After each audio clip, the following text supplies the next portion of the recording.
Hi hello welcome to my channel. మీరు part 1 Pratyangira మాత ఆలయం ఆర్కేపురం హైదరాబాద్ ఎపిసోడ్ని చూసి ఉంటారని ఆశిస్తున్నాను. ఇది ఎపిసోడ్ నెంబర్ 2, అదే పార్ట్ 2.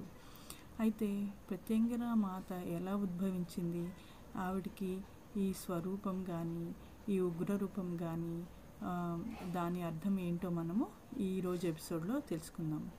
మరి ఒక కథనం ప్రకారం మహాశక్తి అంటే ఆదిశక్తి స్వరూపమైన ప్రత్యంగిరా మాత మరి 3వ కన్ను నుంచి శరభేశ్వరుడు అంటే మహాశివుడి 3వ కన్ను నుంచి ఆవిడ ఉద్భవించింది అని ఒక ప్రతీతి.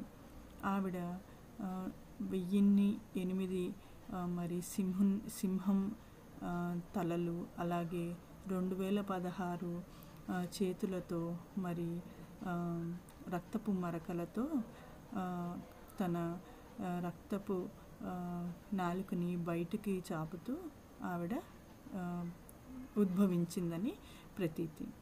అలాగే ప్రత్యంగిరా మాత మరి సగమేమో తల ఏమో మగసింహం తలం, అలాగే కింద వచ్చేసి మరి ఆడ సింహం లేదా ఫీమేల్ని రిప్రజెంట్ చేస్తుంది.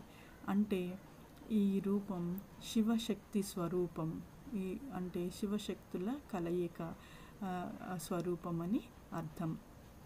అంటే శివుడు అలాగే శక్తి ఇద్దరు కలిసి ఉన్న ప్రతిస్వరూపం అని అర్థం. అలాగే మరి 1008 తలలు, అలాగే 1008 మరి రేఖలు, అంటే సహస్ర చక్రంలోని రేఖలుగా ఆవిడ మనకి ఉద్భవించినట్టుగా, లేదా యూనివర్సల్ చక్ర అంటే 2016 చేతులు మరియు అలాగే 4 సింహాల మీద తను రైడ్ చేస్తున్నట్టుగా, అంటే వాహనంగా వాటిని మీద ఆవిడ ప్రయాణిస్తున్నట్టుగా, అంటే 4 సింహాలు కూడా 4 వేదాలకి ప్రతీతిగా మరి రిప్రజెంట్ చేస్తాయి. అలాగే ప్రత్యేకంగా చెప్పుకోవాల్సింది ఏమిటంటే ఆవిడ మరి మందిరంలో కొలువైన 10 మహావిద్య దేవతలు.